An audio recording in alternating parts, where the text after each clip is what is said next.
حضرات جب کوئی بھی انسان اس دنیا میں آتا ہے اس کی زندگی کے دو پہلو ہوتے ہیں، ایک حصی زندگی اور ایک دنیاوی۔ حصی زندگی کا یہ کمال ہے کہ بچہ پیدا ہو، اور بعض اوقات ایسا اتفاق ہوتا ہے کہ بڑے عرصے کے بعد کسی کو اولاد ملتی ہے، خاندان کی تمام خواتین اکٹھی ہوں، پیدا ہونے والا بچہ یا بچی دادی اٹھائے روتا رہتا ہے، پھوپھی اٹھائے روتا رہتا ہے، خالہ اٹھائے روتا رہتا ہے، کوئی بھی خاتون اسے اپنی گود میں لے وہ روتا رہتا ہے۔ نظر اللہ نیاز حسین بسم اللہ جی۔ اور جب اس کو بستر پہ پڑی، بیمار ماں کی آغوش میں ڈالو، وہ بچہ چپ ہو جاتا ہے۔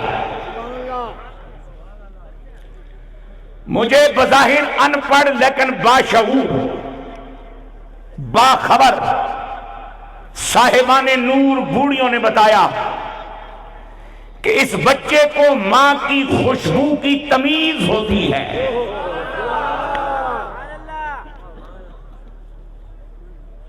یہ اپنے ماں کے پسینے کی اور کپڑوں کی خوشبو سے حس کی بدولت پہچان لیتا ہے کہ اب میں اپنے اصلی ٹھکانے پر پہنچ گیا ہوں۔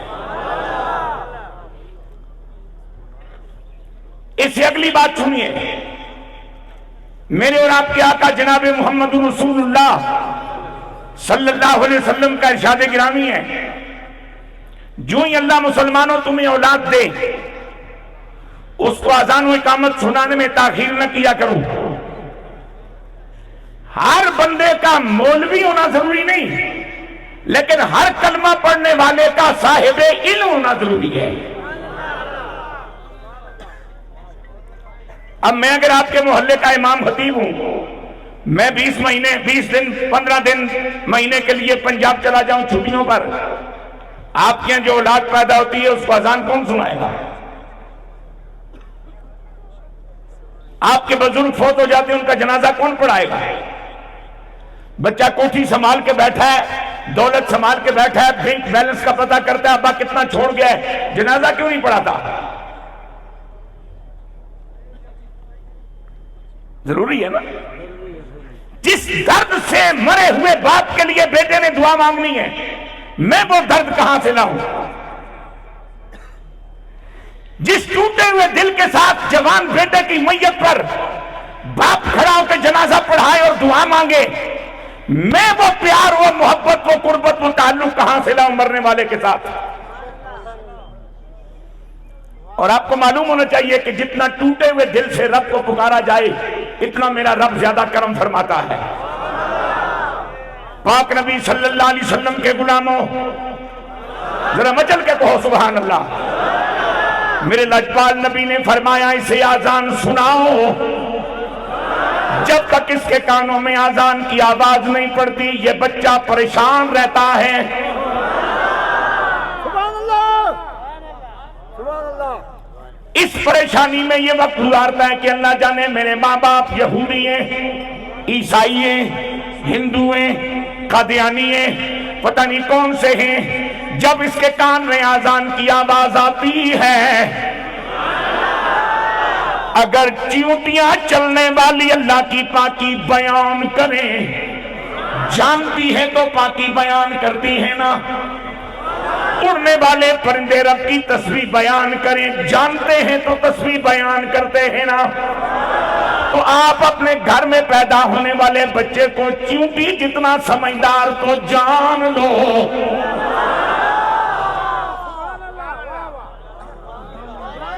آپ جو آج صاحب دستار ہوئے ہو، آپ زیادہ خوش ہو کہ میری تقریر سنو، آپ کی تقریروں میں لوگ خوش ہوا کریں گے۔ کما تدین و تدان۔ توجہ میری جان، اب میرے آقا نے فرمایا جب یہ بچہ آذان کی آواز سنتا ہے اللہ اکبر اللہ اکبر، خوش ہو جاتا ہے، شکر ہے میرے مالک، میں جن کے گھر میں پیدا ہوا وہ صاحبان ایمان ہیں۔ یا رسول اللہ۔ اب دنیاوی زندگی کا آغاز عملاً کب ہوگا؟ جب بچہ مرد ہو جائے گا، بچی عورت ہو جائے گی، اور بچہ مرد ہو جاتا ہے جو ہی بالغ ہو جائے۔ ماں باپ کے لیے تو اولاد بوڑھی ہو تب بھی اولاد ہی رہتی ہے، لیکن جو ہی بچہ بالغ ہو گیا بچہ نہیں رہا، مرد ہو گیا۔ بیٹی بالغہ ہو گئی، اب بیٹی نہیں، بچی نہیں رہی، عورت ہو گئی۔ اب حیات دنیاوی حیات کے تقاضے لاگو ہو گئے۔ اب کیا کرنا ہے؟ آج کی نماز فرض ہے، پڑھنی ہوگی۔ اگر آنے والا مہینہ رمضان شریف کا روزے رکھنا ہوں گے، جناب والا جتنے شرعی احکامات ہیں ان پہ عمل کا آغاز ہو جائے گا۔ میں جیتا رہا اسی زندگی، دنیاوی زندگی سمیت۔ ایک وقت آیا جب میری دنیا کی زندگی کا ٹائم پورا ہو گیا۔ حضرت سیدنا اسرائیل علیہ السلام تشریف لے آئے، وعدہ پروردگار پورا ہو گیا، میں اس جہان میں رہنے کے قابل نہ رہا۔ احباب نے مجھے نہلایا، کفنایا، اٹھایا، جنازہ پڑھا، دفنایا۔ جب میں جہان بدل چکا، عالم دنیا کو چھوڑ کے جب میں عالم برزخ میں پہنچ گیا، میرے پاس وہاں بھی دو زندگیاں ہیں۔ ایک حصی زندگی ہے، دوسری برزخی زندگی ہے۔ دنیاوی زندگی مجھ سے لے لی گئی، اب میں کسی عورت کے ساتھ نکاح نہیں کر سکتا، اب میں اپنے اسکول میں پڑھنے والے بچوں کی فیس نہیں دے سکتا، اب میں ان کے اچھے برے کا ذمہ دار نہیں ہوں، اب میں کسی کو درس نہیں دوں گا، اب کسی کو آ کے خطاب نہیں سناؤں گا۔ دنیاوی معاملات ختم ہو گئے، سلسلہ عبادت رک گیا، اب میں نے جو کیا اسے پانا ہے۔ زندگی حصی ہوگی یا برزخی ہوگی، حص اس لیے سلامت ہے کہ اگر پروردگار کے کرم، امام الانبیاء علیہ السلام کی عنایت کے صدقے میں ایمان کی حالت میں دنیا سے گیا، قبر کے سوالوں کے جواب میں نے ٹھیک ادا کیے، میری قبر کو مالک نے جنت کا باغ بنانا ہے۔ جب جنت کا باغ بنانا ہے تو احساس ہوگا۔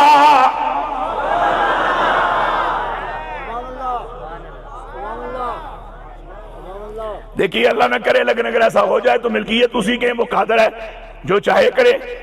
اگر ایک سائڈ پورے پہ میرے فالج کا جناب والا اٹیک ہو جائے، پوری سائڈ ڈیڈ ہو جائے، مر جائے، تو آپ میرا یہ بازو کتنا کچھ دبائیں گے جو مجھے سکون آئے گا؟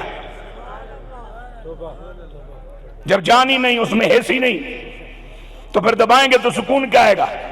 اگر میں اسی طرف پڑا رہوں تو تھکوں گا کیسے؟ تھکوں گا تب جب وجود میں جان ہوگی، جب وجود میں احساس ہوگا، جب وجود میں حس ہوگی، جب وجود محسوس کرنے کی صلاحیت رکھتا ہوگا۔ توجہ میری جان، قبر میں حصی زندگی اس لیے ضروری ہے کہ اللہ نہ کرے کوئی بے ایمان مر گیا، پاک نبی کی شریعت کا غدار مر گیا، کوئی منافق مر گیا، قادیانی یا قادیانیوں کا ہمدرد مر گیا، کوئی فاسق و فاجر مر گیا، اس نے قبر کے اندر تینوں سوالوں کا جواب نہ دے پایا، قبر جہنم کا گڑھا بن گئی۔ اب اگر احساس نہیں ہے، حس موجود نہیں ہے تو آگ جلائے گی، یہ جلے گا کیسے؟ اگر جلن ہوگی تو اس پہ روئے گا کیسے؟ لہذا حس کا ہونا ضروری ہے تاکہ اگر قبر جنت کا باغ بنتی ہے لطف بھی لیا جا سکے، قبر جہنم کا گڑھا بنتی ہے عذاب کو بھی محسوس کیا جا سکے۔ اور یہ کہنا کہ مر کے مٹی، ذرا ہوش سے میری بات سننا، کافر کی تمنا کو عقیدے کے طور پہ بیان کرنے والوں کے لیے میں دعائے ہدایت ہی کر سکتا ہوں۔ یہ حسرت کافر ہے، رب کا فیصلہ نہیں، یہ کافر کی تمنا ہے، اللہ رب العالمین کا قانون نہیں۔ اگر قبر میں جا کے تو نے مٹی ہونا ہے تو پھر عذاب کس کو اور ثواب کس کو؟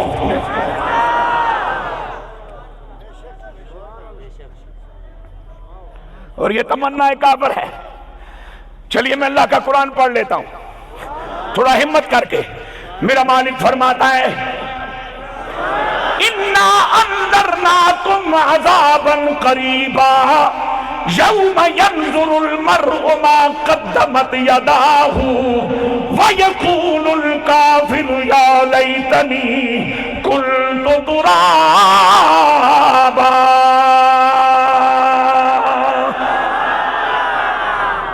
سلامت رہو، اللہ آپ کو ایمان کی حالت میں موت نصیب فرمائے، اللہ آپ کو کملی والے کے دروازے کا لنگر عطا فرمائے، سلامت رہیں آپ۔ توجہ میری جان، میرا مالک فرماتا ہے کہ جب اس کافر، اس بے ایمان، اس منکر، اس سرکش، اس باغی، اس غدار کے ارد گرد دائیں بائیں جب ہمارا عذاب آئے گا اور یہ عذاب الہی کی حدت و تکلیف محسوس کرے گا، اور جب یہ بیج عذاب میں مجبور و معذور ہوگا، نہ نکل پائے گا نہ بچ پائے گا، تو بطور حسرت کافر نے کہنا ہے یا لیتنی کنت ترابا۔ کافر کی حسرت کو عقیدے کے طور پہ کیسے بیان کیا جا سکتا ہے؟ تمنا کافر کو کافر کے ساتھ رہنے دو۔ اہل ایمان کا یہ عقیدہ ہے کہ اگر حضور کی غلامی میں جیے، رسول اللہ کا حکم مانتے ہوئے جیے، سرکار کی سنت پہ پیرا دیتے ہوئے جیے، ایمان کی حالت میں اللہ نے موت عطا فرمائی، قبر کے اندر حضور کی ختم نبوت کی گواہی دینے میں کامیاب ہو گئے، تو پھر کیا ہوگا کہ زمین میلی نہیں ہوتی، زمر میلا، زمر میلا، نبی جی کے غلاموں کا کفن میلا، کفن میلا، کفن میلا۔ جنت کا باغ ہو تو پھر کفن کیسے میلا ہو بھائی؟ صفائی پسند گھروں کے کمرے گندے نہیں ہوتے، صفائی پسند گھروں کے فرنیچر گندے نہیں ہوتے، صفائی پسند گھروں کے کپڑے جو ہے وہ گندے کئی دن تک سائڈ پہ نہیں پڑے رہتے۔ تو جب قبر جنت کا باغ بن گئی تو پھر جنت میں گندگی کہاں سے آئی؟ جنت میں پریشانیاں کہاں سے آئیں؟ جنت میں دکھ کہاں سے آئے؟ اگر جنت میں ہی دکھ ملنا ہے تو پھر رب نے سکھ کب دینا ہے؟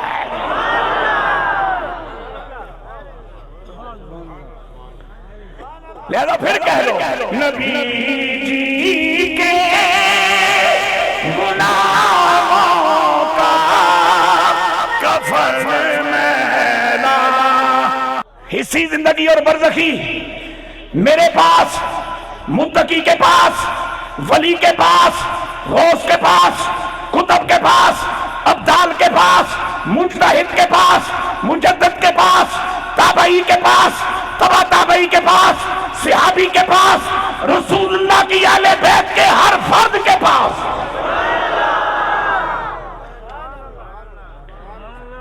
اس سے آگے کچھ کہنے کی مجھے دین اور عقیدہ اجازت دیتا ہے، لیکن میں کہوں گا نہیں، جو کہ عوام کا اجتماع ہے۔ عوام کے اجتماع میں ذرا دھیان سے بات کرنا ضروری ہوتی ہے۔ پھر کہو سبحان اللہ۔ بات 5 منٹ کی کرو یا 5 گھنٹے کی کرو، اتنی کرو جس میں خیر ہی رہے۔ ہو سکتا ہے کسی کو میری بات سمجھ نہ آئے، غریب کچھ لینے کے بجائے سب کچھ چھوڑ جائے یہیں پہ۔ توجہ میری جان، کلمہ پڑھنے والا ہو یا کافر ہو، جب دنیا سے چلا گیا زندگیاں دو، حصی بھی برزخی بھی۔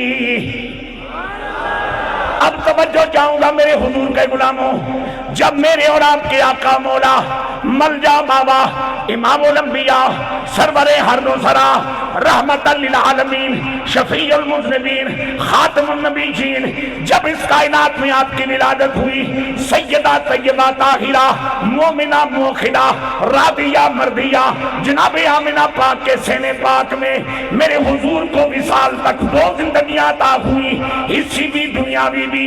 اور جب میرے پاک نبی علیہ السلام ظاہری طور پہ وصال فرمانے کے بعد گنبد خضرا کے اندر اپنی قبر مبارک میں جلوہ فرما ہوئے، تو میرے پروردگار نے بیک وقت اپنے نبی کو 2 نہیں 3 زندگیاں عطا فرما ڈالی۔ مکین گنبد خضرا. کتنی زندگیاں بولو؟ صدیق کے پاس کتنی ہیں؟ شہید کے پاس، ولی کے پاس، میرے تیرے پاس، ہمارے آقا کے پاس. حصی ایک، برزخی دو، دنیاوی تین. میں بہت آسان لفظوں میں ویسے بھی کمزور سا آدمی ہوں، نہ میرے پاس اتنا علم ہے کہ مشکل بات کروں، نہ میرے پاس اتنا تقویٰ ہے کہ کوئی باریک بات کروں. میں آسان لفظوں میں، چونکہ میرے بچوں کی تعداد زیادہ بیٹھی ہے، نہیں سمجھانا چاہوں گا. میرے حضور اس وقت 3 زندگیوں سمیت اپنی قبر انور میں جلوہ فرمائے. خوب انداز میں کہو سبحان اللہ. اسی زندگی، برزخی زندگی، دنیاوی زندگی، اسی اور برزخی پر ضروری بات میں کر چکا. دنیاوی زندگی میری موت کے بعد ختم ہو گئی. اس کا بڑا ثبوت ہی ہے کہ عدت گزرنے کے بعد میری بیوی بیوہ ہو گئی. جن میرے بچوں کی شادیاں نہیں ہوئی، اب برادری جانے، برادری کے ذمہ دار جانے، شادیاں وہ کرائیں گے، میں نہیں کراؤں گا. اگر میں دارالعلوم میں پڑھاتے پڑھاتے فوت ہو گیا، جو سبق سال کا باقی ہے دوسرا کوئی استاد پڑھائے گا، میں نہیں پڑھاؤں گا. اگر میں تقریر کے لیے یہاں پہنچ کے بھی اس قابل نہ رہا کہ گفتگو کرنے کی پوزیشن میں ہوں، تو کسی بھی عالم دین کو میرے متبادل کھڑا کیا جائے گا. ہر کسی کا متبادل رب نے رکھا ہے. کائنات میں آمینہ کا لال ہے جس کا متبادل میرے رب نے بنایا ہی نہیں ہے.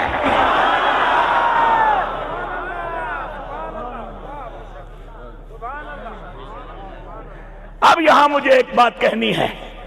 کچھ اس طرح کی ایک بات پر میں نے 2 منٹ پہلے صبر کیا تھا، اب مجھے بات کہنی ہے. سیدنا آدم علیہ السلام سے لے کے سیدنا عیسیٰ روح اللہ علیہ السلام تک 1,24,000 کم و بیش امام الانبیاء علیہ السلام نے تاکید فرمائی اپنی امت کے لیے کہ انبیاء مرسلین کی تعداد 1,24,000 بتا کے ساتھ کم و بیش، گھٹ یا ود، کم یا زیادہ ضرور کہنا ہے، اس لیے کہ کنفرم تعداد کتنی ہے یا نبوتیں دینے والا رب جانے، یا شب معراج نبیوں کی نبوتوں اور رسولوں کی رسالوں کی تصدیق کرنے والا صاحب ختم نبوت آقا جانے.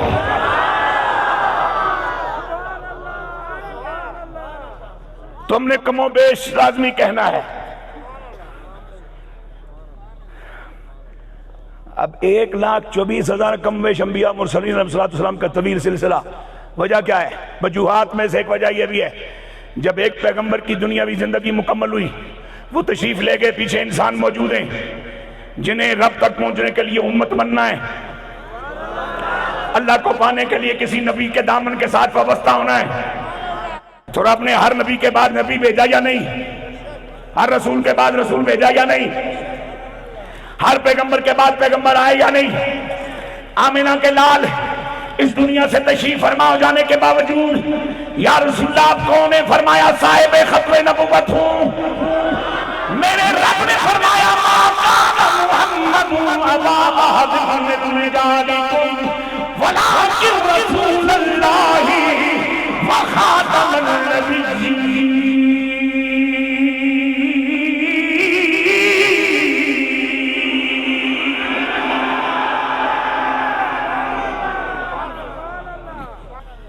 پھر بولو، پھر بولو، پھر بولو.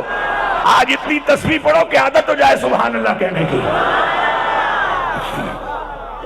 کل جب آپ کی آنکھ کھلے صبح سبحان اللہ کہتے اٹھو، اور اگر میری کوئی بیٹی، میری بھابی، میری اماں، میری بہن پوچھے خیر ہے، آج سبحان اللہ کہتے اٹھتے ہو، تو آواز دے کے کہنا مکین گنبد کانفرنس سے فیض لے کے آیا ہوں. کل فجر بھی پڑھو، ظہر بھی پڑھو، عصر بھی پڑھو، مغرب بھی پڑھو، عشاء بھی پڑھو. اگر گھر میں سے کوئی پوچھے خیر تو ہے، جمعے کے علاوہ تم کبھی نماز کے لیے تیار نظر نہیں آئے، آج پانچوں کی پانچوں پڑھیے، تو کہہ دینا رات کو آمینہ کے لال کا جشن تھا.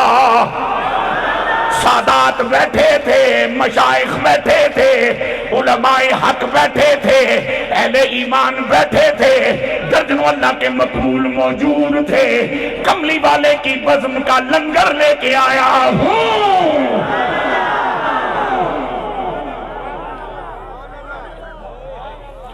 میرے حضور کا متبادل بولو نہیں۔ اچھا ایک بات چلتے چلتے کہتا چلوں، رب العالمین کی اس کائنات میں پہلے نبی بھی ہمارے آقا ہیں اور آخری نبی بھی ہمارے آقا ہیں۔ میرے حضور سے پہلے بھی نبی کوئی نہیں، میرے حضور کے بعد بھی نبی کوئی نہیں۔ لکھے پڑھے میرے بچوں کے لیے تھوڑی سی الجھن ہو گئی۔ عملاً پریکٹیکلی دعوت توحید لے کر سب سے پہلے زمین پر تشریف لانے والے پیغمبر کا اسم گرامی ہے ہم سب کے ابا جان سیدنا آدم صفی اللہ علیہ السلام۔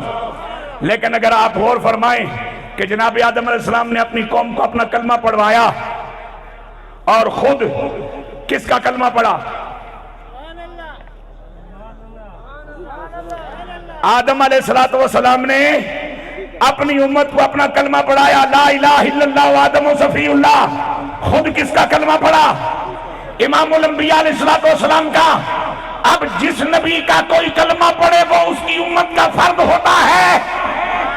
شاگرد پہلے نہیں ہوتا، استاد پہلے ہوتا ہے۔ اولاد پہلے نہیں ہوتی، ماں باپ پہلے ہوتے ہیں۔ مرید پہلے نہیں ہوتا، شیخ پہلے ہوتا ہے۔ امت بعد میں آتی ہے، پیغمبر پہلے موجود ہوتا ہے۔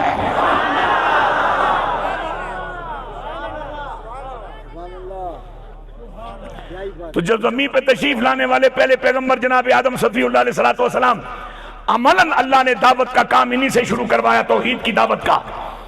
لیکن انہوں نے کلمہ کس کا پڑھا؟ میرے مصطفیٰ کریم کا۔ اس کا معنی یہ ہوا کہ ابھی آدم علیہ السلام کا وجود بھی وجود میں نہیں آیا۔ میرے حضور نبی ہی نہیں، رسول بھی ہیں، رسول ہی نہیں، رحمت للعالمین بھی ہیں، رحمت للعالمین ہی نہیں، شفیع المذنبین بھی ہیں، شفیع المذنبین ہی نہیں، خاتم النبیین بھی ہیں۔ یہی بات والا حضرت عظیم البرکت مجدد دین و ملت سیدی امام احمد رضا محدث بریلوی نے یوں کہی کہ خلق سے اولیاء، اولیاء سے رسول، یہ درجہ بندی ہے جی۔ خلق سے اولیاء، اولیاء سے رسول، خلق سے اولیاء، اولیاء سے رسول، سب رسولوں سے اعلیٰ، سب رسولوں سے اعلیٰ ہمارا نبی، سب سے، یا سب سے مراد جماعت انبیاء ہے، سب سے اعلیٰ،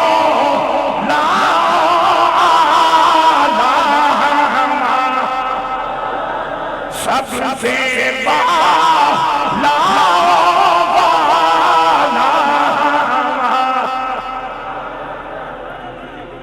اب یہ بات ذرا یاد رکھیے گا جو میں عرض کر رہا ہوں کہ میرے حضور کا متبادل نہیں، مجھے آ چکے اب حافظہ میرا اتنا اچھا نہیں رہا، کبھی کبھی ربط ٹوٹ جاتا ہے گفتگو کا۔ میں رات کو قبلہ مفتی صاحب کے پاس بھی ایک بات میں نے شروع کی، آگے توڑ نہیں چڑھا سکا، صبح سفر میں مجھے یاد آئی۔ سدا بہار تو اللہ رسول کی ہے نا جی، میں اور آپ تو بس ایسا ہی ہے، اس کا کرم ہی ہے۔ اب جو چلائے جا رہے ہیں توجہ چاہوں گا میں آپ کی۔ یہاں اس خوبصورت نعتیہ کلام میں سیدی اعلیٰ حضرت نے بڑی عجیب بات کہی ہے، دونوں عالم کا دولہ ہمارا نبی، دونوں عالم کا احمد رضا۔ یہ دولہ کہنا سرکار کو کون سی بڑی بات ہے، وہ بھی احمد رضا کی زبان میں، جب وہ امام الانبیاء ہیں، صاحب ختم نبوت ہیں، عالم ما کان و ما یکون ہیں، ساری کائنات کی تخلیق کا باعث ہیں، اللہ کی توحید کا ثبوت ہیں، ہے نہیں؟ تو پھر اتنے بڑے مرتبے والی ہستی کو دولہا کہنے کی کیا توقع ہے؟ سنو ذرا غور سے سنو. خاران سے اپنا خوزدار سے بارات چلے، بارات بڑی نخرے والی ہو، چٹی گڈی چاہیے، سفید گاڑیاں چاہیے 500 پوری کرو پورے بلوچستان میں سے. بیٹے کی بارات سفید گاڑیوں میں لے کے جانی ہے. جائیں آپ بائی روڈ جانا ہو آپ نے کراچی، آپ کو پنجاب نہیں پہنچاتے کیونکہ راستے میں سیلاب ہے، آپ کو کراچی تک لے چلتے ہیں. جانا ہو آپ نے کراچی، راستے میں کہیں آپ کا اسٹے ہو، کھانے کے لیے رکیں، کسی اور مسئلے کے لیے رکیں، دولہا بیچ میں سے غائب ہو جائے اور باراتیوں کو سمیت دولہا کے ماں باپ اور بہن بھائیوں کے پتہ ہی نہ ہو کہ دولہا صاحب کدھر ہیں، وہ یہ سمجھیں گڈیج بیٹھا ہے. اب جب پہنچے کراچی، حویلی کا دروازہ کھلا، تیاریاں موجود ہیں، مہمانوں کا استقبال ہونے چلا ہے، سارا کر و فر سلامت ہے. اور جب دلہن کے ابا جان یا بھائی جان پوچھتے ہیں دولہا میاں کدھر ہیں، اور ڈھونڈو بھائی کہاں ہیں، اور جب پتہ چلتا ہے کہ دولہا تو بارات کے ساتھ ہے ہی نہیں، تو پھر پتہ ہے ری ایکشن کیا آتا ہے؟ جاؤ واپس، کھانا لگے کھا نہیں سکتے، کرسیاں صوفے لگے بیٹھ نہیں سکتے، کمرے خالی ہیں رات کو رہ نہیں سکتے، دولہا کو لے کے آؤ جس کے صدقے تمہیں قبول کیا جا سکتا ہے.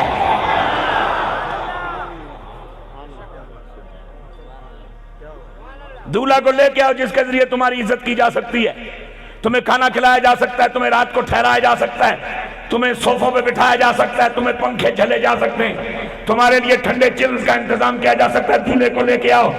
اب پتہ چلا لوگوں کو کہ 500 گاڑیاں تو تھیں لیکن ویلیو تو ہماری دولہا کے ذریعے ہے. گاڑیوں کا تو کسی نے نہیں پوچھا کہ کتنی لے کے آئے ہو. سائیں تو یہ تقاضا کر رہے ہیں دولہا ہے تو اندر آؤ، نہیں تو دور دور. اب دولہا کی تلاش شروع ہوئی، دولہا مل گئے. اب دولہا کی قیمت لگی. میں کبھی سالوں کے بعد یا مہینوں کے بعد ایمرجنسی میں کوئی آج جمعہ نہ پڑھا سکوں نہ اپنی مسجد میں، تو اگلے جمعے پھر بہت سارے دوست مجھے جفا مارتے ہیں، السلام علیکم استاد جی، خیر ہے. یہ مزاج ہے بندے کا، جب کوئی نعمت موجود نہ ہو تو پھر اس کی قدر آتی ہے. اب دولہا کو لے کے گئے، اگے ہو پتر، دولہا آگے آگے، باقی سارے براتی پیچھے پیچھے. اب جب بیٹی کے باپ یا بھائی کی نظر پڑتی ہے دولہا پر، وہ سارے باراتیوں کہتا ہے بسم اللہ آؤ، بسم اللہ آؤ، بسم اللہ آؤ، بسم اللہ آؤ، بسم اللہ آؤ. میرے اعلیٰ حضرت فرماتے ہیں کملی والے کے سارے امتیوں، تم ہو کملی والے کی بارات، اور اس بارات کا دولہا ہے آمنہ کا ڈھال. اگر جنت کا دروازہ اپنے لیے کھلوانا چاہتے ہو تو دولہا کے بغیر جانے کی کوشش نہ کرنا. دوسرے نعتیہ کلام میں اعلیٰ حضرت عرض کرتے ہیں دولہا سے اتنا کہہ دو پیارے سواری ہو کو، دولہا سے اتنا کہہ دو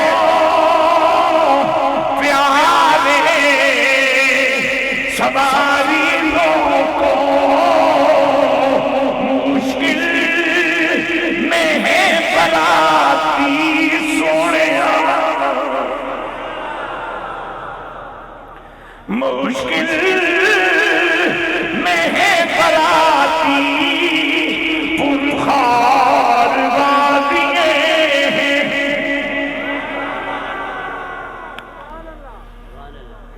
دونوں عالم کا دولہا ہمارا نبی. توجہ میری جان، میرے حضور کا نعم البدل کوئی نہیں. میرے حضور کے پاس قبر میں دنیاوی حیات ہے، شہید زندہ ہے لیکن بیوی عدت کے بعد بیوہ، وہ جو زندگی ہے وہ حیات دنیاوی نہیں. ولی کی بیوی عدت کے بعد بیوہ، علامہ صاحب کی بیوی عدت گزرنے کے بعد بیوہ، وزیر اعظم کی بیوی عدت گزرنے کے بعد بیوہ. حضرت توجہ سے میری بات سننا، میرے مصطفیٰ کریم کے وصال ظاہری کے 50 سال تک سیدہ طیبہ ام المومنین جناب ام سلمہ دنیا میں موجود رہی. وہ تو بات ہوئی 50 سال کی. قیامت تک میرا رب فرماتا ہے النبی اولا بالمؤمنین من انفسہم وازواجہ امہاتہم. جتنے خاموش بیٹھے ہو ذرا سبحان اللہ کہو.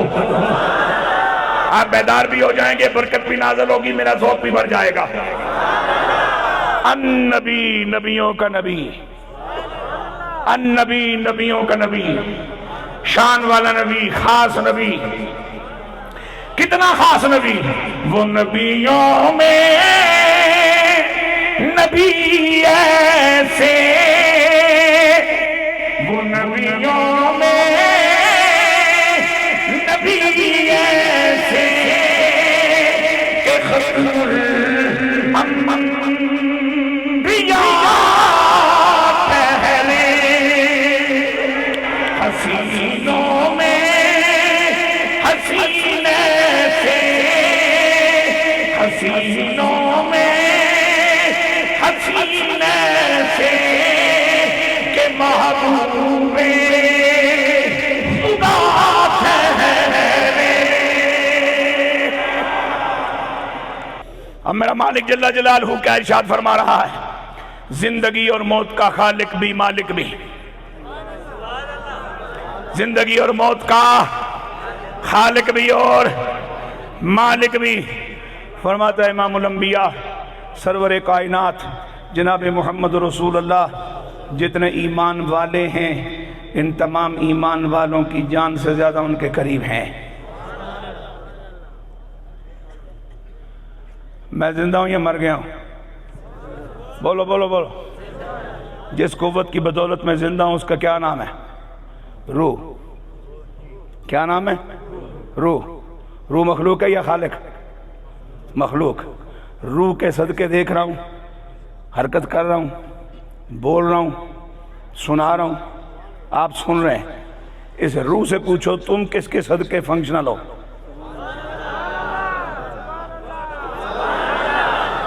النبی اولا بالمومنین من انفسہم کا جو سادہ سا مفہوم بنتا ہے وہ سنیے.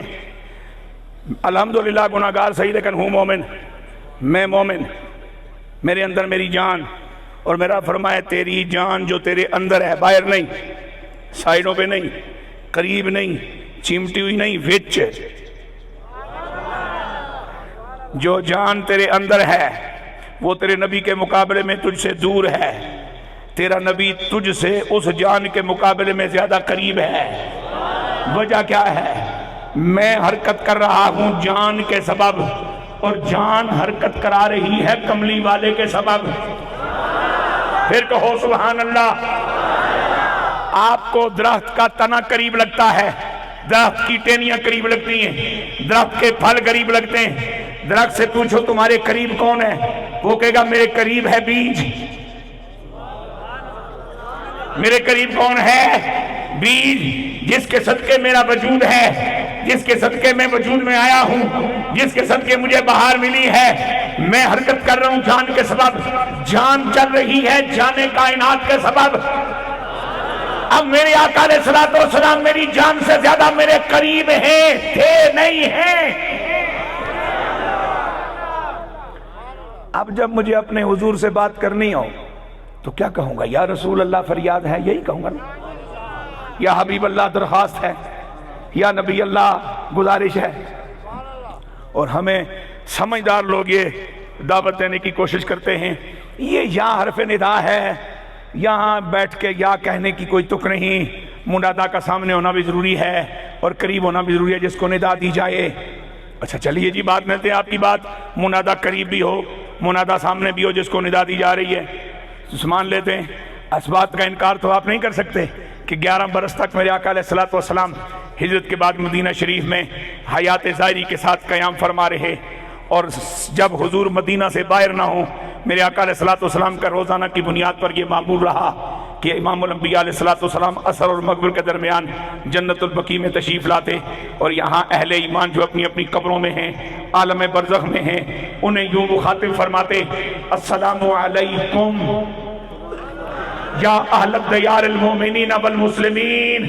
سلامتی ہو تم پر. قم ضمیر جمع خطاب کی بھی آ گئی، یا حرف ندا بھی آ گیا.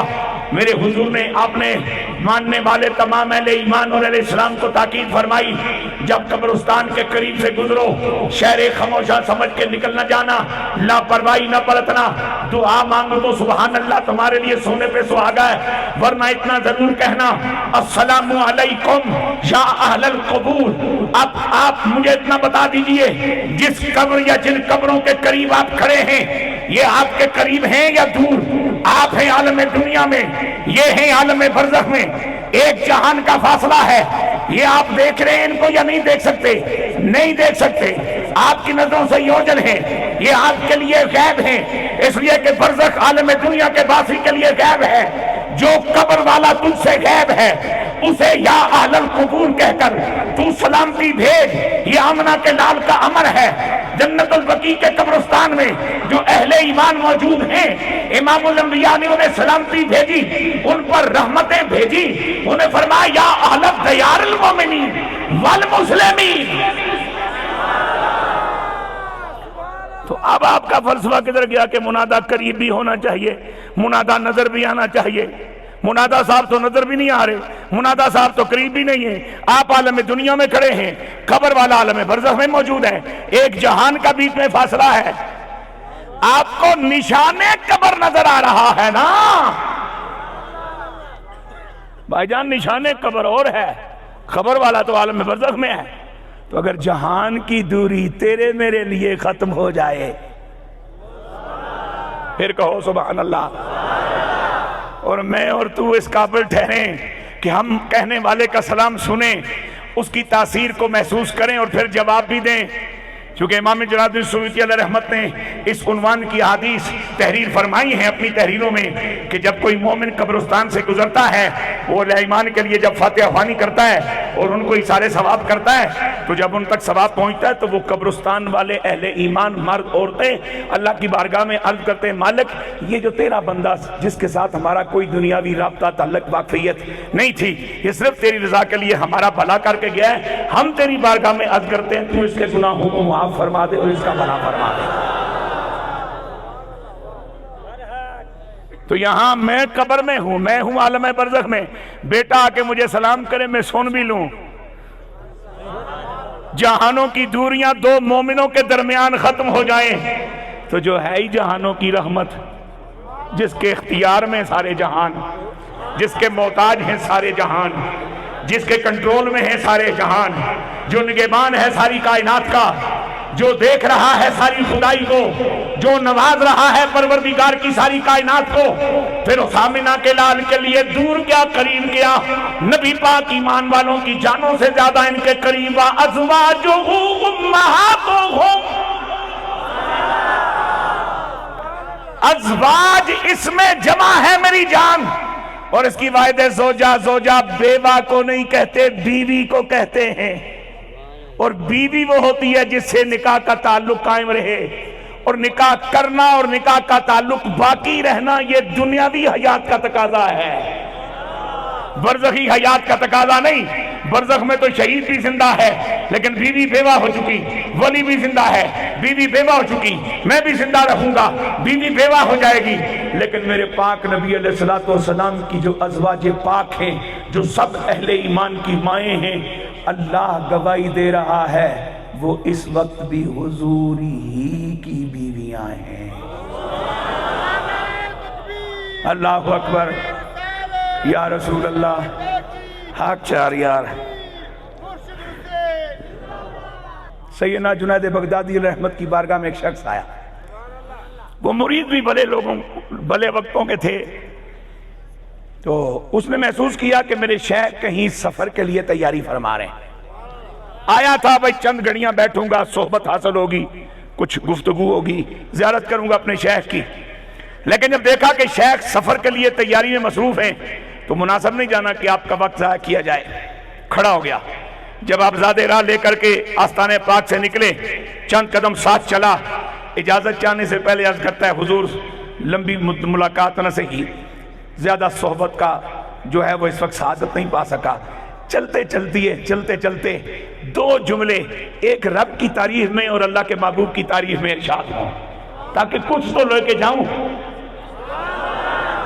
اب سیدنا جنید بغدادی نے فرمایا سنو رب کی تعریف، حی لا یموت، ہمیشہ زندہ ہے، اس کے لیے قطعاً کوئی موت نہیں، ہمیشہ زندہ ہے، اس کے لیے قطعاً کوئی موت نہیں۔ سنو امام الانبیاء علیہ السلام کی تعریف، حی یموت، امام الانبیاء چونکہ مخلوق ہیں اور مخلوق ہونے کے ناطے ان پر لمحہ موت وارد ہوا ہے، لیکن جو لمحہ موت وارد ہوا اس لمحہ موت کا وارد ہونے کا مقصد صرف اتنا تھا کہ خالق و مخلوق کا فرق واضح ہو جائے، اور اہل ایمان اور اہل بیت رسالت مآب علیہ السلام کملی والے آقا کی تدفین فرمانے کے لیے من سے تیار ہو جائے، ورنہ میرے آقا کی شان یہ ہے حی یموت، موت ضرور آئی ہے لیکن آمنہ کا لال زندہ ہے، اور قرآن بتاتا ہے کیسا زندہ ہے، ایسا زندہ ہے کہ اسرائیل پاک کی حاضری کے باوجود، قبر میں تشریف لے جانے کے باوجود، جو موت میرے نبی کا نکاح نہیں توڑوا سکی۔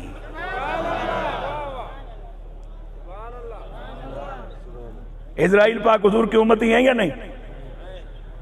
امتی ہیں نا، سرکار کا کلمہ پڑھتے ہیں، اور کبھی خدا کی اس زمین پر کبھی ایسا دیکھا آپ نے کہ شاگرد استاد پہ حاوی ہوگا، بیٹا باپ پہ حاوی ہو جائے، مرید شیخ پہ حاوی ہو جائے؟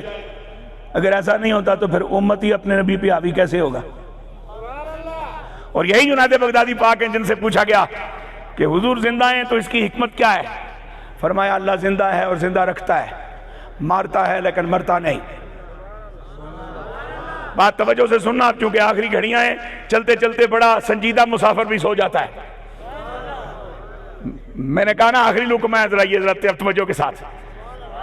اللہ زندہ ہے، زندہ رکھتا ہے، خود بھی زندہ ہے، زندہ رکھتا بھی ہے، خود بھی قائم ہے، قائم رکھتا بھی ہے، مارتا ہے، مرتا نہیں۔ اس کی وجہ کیا ہے؟ اس کی وجہ یہ ہے کہ زندہ رکھنا خوبی ہے، زندہ رہنا خوبی ہے، مر جانا عیب ہے، اور رب کا محبوب ہو اور عیب والا ہو، جتنوں کو سمجھ آئیے اتنے سبحان اللہ کہہ دو۔ مغرب کے بیٹھے ہو، اب سب کو سمجھ آ جائے، یہ بھی آپ کی کرامت ہی ہے، کیونکہ میں آپ کو انسان ہی سمجھتا ہوں۔ یہ ہماری عوام ہے جو مولوی 26 سال کا ہو تب بھی اس کو جوانی سمجھتے ہیں، 60 سال کا ہو جائے تب بھی جوانی سمجھتے ہیں، کہتے ہیں جی مزہ آنا چاہیے۔ یہ آپ کا خیال ہے کہ ہم جن بھوت قسم کی مخلوق ہیں، ہمارا یہ خیال ہے کہ اب انسان ہے، تھک بھی گئے، بھوک بھی لگی ہوگی، رج بھی گئے۔ زندہ ہے، زندہ رکھتا ہے، مارتا ہے، مرتا نہیں، اس لیے کہ مارنا ہے ہیبت، مارنا ہے اختیار، مارنا ہے تصرف، مارنا ہے ملکیت، مارنا ہے شان، مر جانا ہے عیب۔ اور کملی والے کو اللہ نے اس لیے مر جانے والا نہیں بنایا کہ رب کا محبوب ہو اور عیب والا ہو۔ میرے آقا اسی زندگی کے ساتھ اپنی قبر انور میں زندہ و موجود ہیں جس زندگی کے ساتھ حضور نے اپنی ختم نبوت کا صفحہ کی چوٹی پہ اعلان فرمایا تھا۔ اور جو آیت کریمہ میں نے پڑھی اب اس پہ چند لمحوں کا مختصر سا تبصرات کر کے میں بات مکمل کر رہا ہوں۔ میرا رب فرماتا ہے وَلَوْ أَنَّهُمْ إِذْ ظَلَمُوا أَنفُسَهُمْ جَاءُوكَ۔ عزیز الدین کوکب سمیت وہ آخری جو میرے عزیز کھڑے ہیں وہاں تک، مشرق سے لے کے مغرب تک، شمال سے لے کے جنوب تک، اگر کسی صاحب ایمان کو کبھی اللہ نے یہ توفیق دی کہ اس نے اپنی گزری زندگی پہ غور کیا اور محسوس کیا کہ گناہ تو بہت زیادہ ہیں اور ہیں بھی بڑے بڑے، اگر موت آ گئی تو اللہ کی بارگاہ میں کیسے بچوں گا، اس کے عدل سے، اس کے جبر کے، اس کے کار سے کیسے بچوں گا، تو میرا فرماتا ہے میری پکڑ سے بچنے کے لیے مرنے سے پہلے تم جتنے بڑے بڑے پاپی ہو نا، بڑے بڑے پاپی، بڑے بڑے گناہگار، جاؤ الگ، کاف ضمیر خطاب دی، پوری بات ہے الگ، محبوب یہ آپ کے پاس آ جائیں۔ اب یہاں ایک بات میں کہنا چاہ رہا ہوں لیکن پھر میں صبر کروں گا چونکہ ہو سکتا ہے سب کو سمجھ نہ آئے۔ یہ آپ کے پاس آ جائیں، مدینہ شریف جانے کی بات نہیں ہو رہی، آپ کے پاس آ جائیں۔ جو بات میں 3 منٹ لگا کے کہنا چاہ رہا ہوں وہ میں نے ایک جملے میں کہہ دیا، اگر کسی کو سمجھ آئی تو مجھے دعا دے دینا۔ بات مدینہ اور مکے کی نہیں ہے، کسی شہر اور بستی کی نہیں ہے، آپ کے پاس آ جائیں۔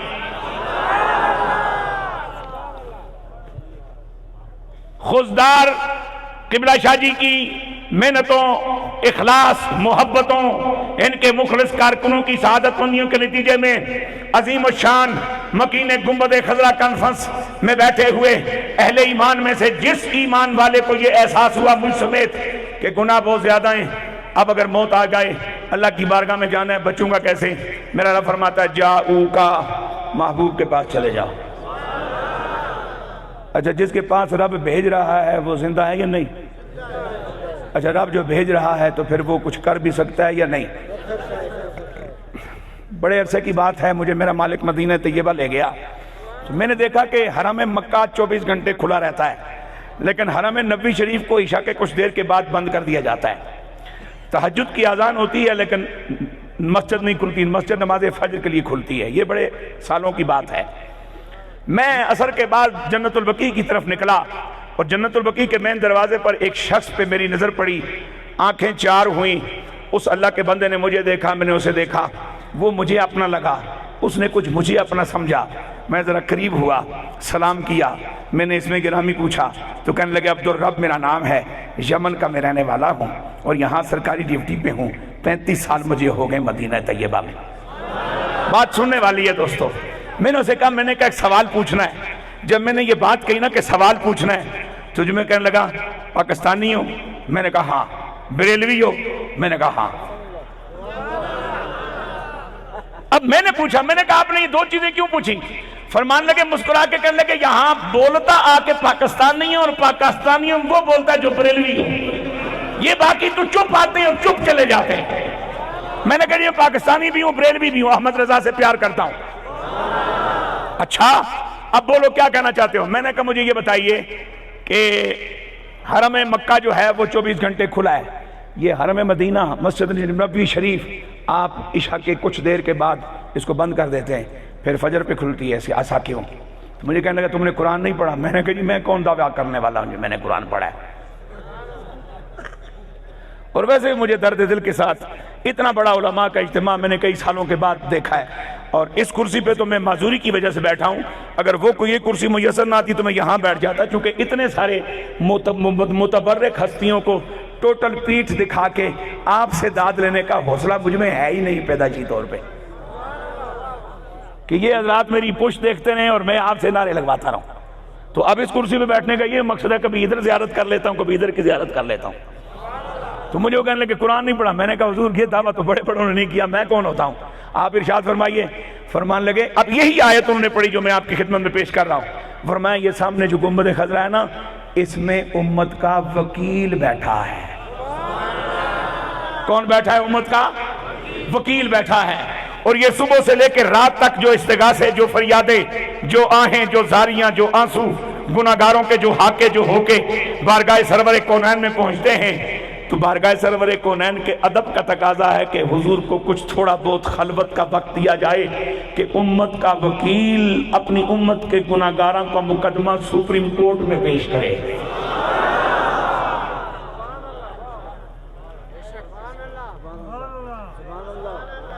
نبی جی جو رو کر دعا مانگتے ہیں خدا سے، خدا جانے کیا مانگتے ہیں، یہ امت ہے غافل اس امت کی خاطر، دعائیں میرے مصطفیٰ،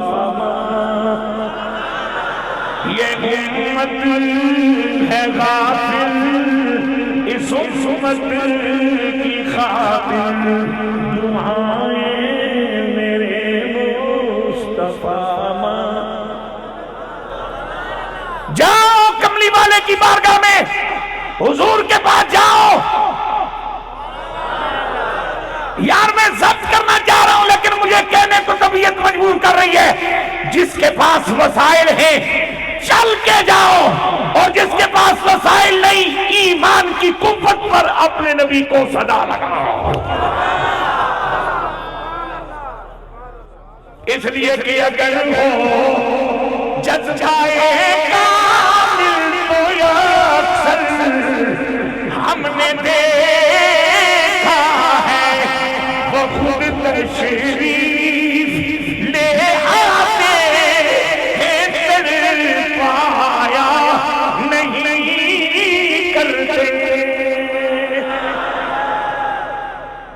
اچھا جب آپ پہنچو تو کرنا کہ فاستغفر اللہ.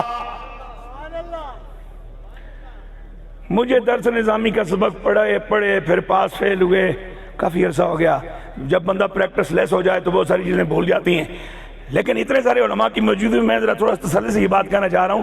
فاستغفر اللہ میں جو حرف فے ہے نا شروع میں، یہ بتا رہا ہے کہ ضروری اور شرعی مجبوریوں کے تحت جو کام تم نے کرنے وہ تو کر لو، اس کے بعد پھر دائیں بائیں مارکیٹوں میں نہ جانا، کوئی پتہ نہیں کتنے سانس باقی ہیں، پہلی فرصت میں ادھر آؤ اور فوراً اپنے گناہوں کی رب سے معافی مانگو.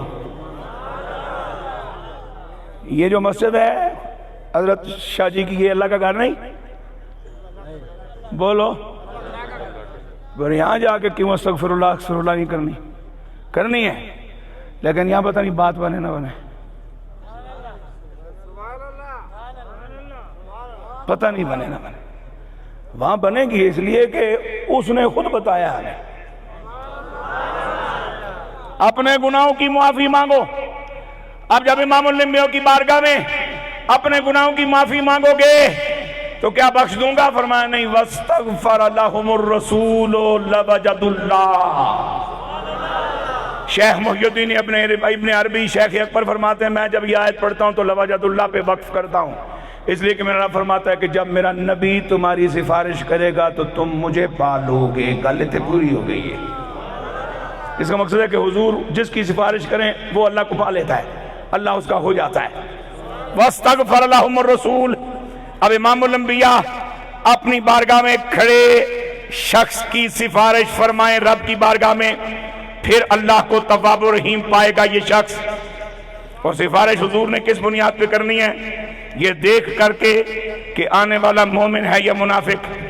اور ایمان اور منافقت ظاہری حالت کا نام نہیں، کسی ظاہری ادا کا نام نہیں، یہ دل کی دھڑکن کی مخصوص دو کیفیتوں کا نام ہے.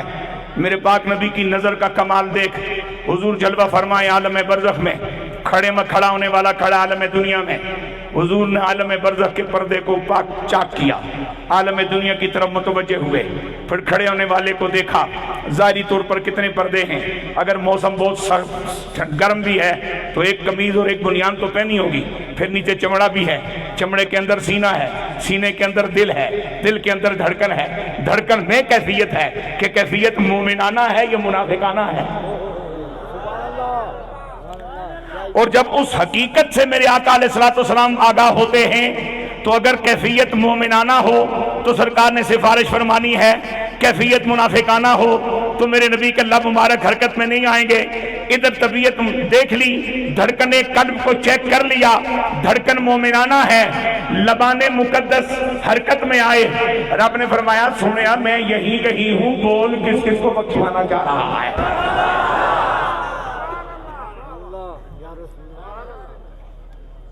مکین گنبد خضرا کانفرنس. اور آخری بات سن لو، میں حجاب ہٹاؤں اس کے بعد بات ختم، چونکہ ایک سائیکی بن جاتی ہے بندے کی. اور ویسے بھی بے حجاب چیزوں کے سامنے زیادہ دیر تک شریف آدمی نہیں کھڑا ہو سکتا. اوپر گنبد کتنے؟ ایک. نیچے مکین کتنے؟ کہیں سے آواز آئی ہے مجھے؟ بولو بولو، ہمت کرو، ٹھیک کہہ رہے ہو. کتنے؟ بولو اچھی بولو. جب گل ٹھیک ہے تو پھر آکھڑ چکڑی پریشانی ہے. کتنے؟ 3. گنبد کتنے؟ آپ پاکستان کے مختلف خانقاہوں پہ جائیے، یہاں بھی مشائخ تشریف فرمائے، اللہ ان کا سایہ سلامت رکھے، انہیں تقوی و طہارت کی مزید عظمتوں اور سربلندیوں پہ لے جائے، ان کے فیضان کو اللہ سلامت رکھے. ہمیں ان اہل اللہ سے وابستہ رہنے کی اللہ شوق اور سعادت نصیب فرمائے. اس لیے کہ اس پرفتن دور میں کسی کامل متبع شریعت، متبع سنت فقیر کی سنگت ہی آپ کو گمراہی سے بچا سکتی ہے، ورنہ الا ماشاء اللہ. جتنے زیادہ پیسے بھرو گے اتنا تقریر میں پھٹے ہوں گے. یہ بات آپ کو سمجھ نہیں آتی. اتنے سنی سادے لوگ ہو، جتنا تقریر میں پیسے زیادہ دو گے اتنا پھٹے زیادہ ہوں گے. وہ بندے کے پتر بلایا کرو بس جو دین کو بیچنے والے نہ ہوں، وہ ان کو پھٹوں کا شوق نہیں ہوتا، پھر وہ سیدھی سیدھی بات آپ کو سنائیں اور نکل جائیں. اب میں آپ کی خدمت میں جو بات کہنا چاہ رہا ہوں وہ کیا ہے؟ آپ جائیے، جو اس گدی کے بانی ہوتے ہیں نا اس خانقاہ کے، ان کا روزہ مبارک ذرا سائز میں گنبد شریف بڑا ہوتا ہے. قریب کرین وہ ہوتے ہیں جو ان کے زیادہ قریب ہوں، صاحبزادوں میں سے کوئی ہو. پھر روزے ذرا دور ہوتے چلا جاتے ہیں، سائز بھی الگ ہوتا چلا جاتا ہے، گنبد بھی چھوٹے ہوتے چلے جاتے ہیں. پھر ذرا اور آگے چلے جاؤ تو گنبد بھی نہیں ہوتے، خالی قبریں ہوتی ہیں. یہاں سونے والے مکین 3 ہیں، گنبد 1 ہے. بغداد ساؤنڈ والے ہون شرارت نہ کریں، جتھے ایسی اتھے ہی مڑ کے چلا جا، اینج نہ کر پتر بھائی، جتھے ایسے اتھے مڑ کے ٹر جا بس، تاکہ میں اتھے ہی مقاما. ہون تو جناب والا فنکاریاں نہ دس میرا بچہ، توجہ کرو جی. اب یہاں ایسا نہیں ہے، ایک اللہ کے رسول ہیں صلی اللہ علیہ وسلم، 2 امتی ہیں، پھر امتوں میں ابو بکر ہے، دوسرے فاروق اعظم ہیں. ان میں بھی تھوڑا سا حالات ہونی چاہیے تھی، تھوڑا سا گنبد الگ الگ بننے چاہیے تھے، لیکن نہیں. یہ دونوں میرے نبی کو اور میرے رب کو پیارے ہی اتنے کہ قیامت تک یہ فیصلہ ہو چکا ہے رب العالمین جل جلالہ کا بھی اور رحمت للعالمین صلی اللہ علیہ وسلم کا بھی، کہ میرے گنبد پہ جو رحمت آئے گی نا، بس وہی ان کو ملے گی. ایک چھتری ہو، تیز بارش میں 3 کھڑے ہوں، تینوں بچ جاتے ہیں یا نہیں؟ ایک درخت ہو، گھنی دھوپ ہو، 100 کھڑے ہوں، بچ جاتے ہیں یا نہیں؟ تو گنبد 1 ہے، نیچے 3 ہے. گنبد سرکار کا ہے، باقی ساتھ 2 ہیں جو غلام ہیں. اور میرے رب کی غیرت اور میرے نبی کا کرم اور آپ کی رحمت اس بات کا تقاضا کر رہی ہے کہ انہوں نے وفائیں اتنی کی ہیں، انہوں نے سرکار کے ساتھ محبت ایسے نبھائی ہے کہ جو رحمتیں گنبد خضرا کے لیے وہی ان کے لیے بھی ہے. اور گنبد خضرا ہے سرسبز، اور بیت اللہ شریف کا غلاف ہے کالا. اور کہنے والے نے کیا کہا کہ بیت اللہ شریف کا غلاف کالے رنگ کا کیوں ہے اور یہ گنبد شریف سرسبز کیوں ہے؟ کہنے والا کہتا ہے کہ سرسبز تیرے وصل سے ہے گنبد خضرا. آج کی گفتگو کا آخری شعر میں پیش کر رہا ہوں. سرسبز تیرے وصل سے ہے گنبد خضرا، کعبہ تیری فرقت میں نظر آیا سیاہ پوش. رب العالمین جل جلالہ امام الانبیاء علیہ السلام کی اتباع، اطاعت اور غلامی کا کما حق ہو شوق کرینہ اور سلیقہ ہم سب کو نصیب فرمائے. اللہ تمام آنے والوں کو قدم قدم پہ اجر عظیم عطا فرمائے.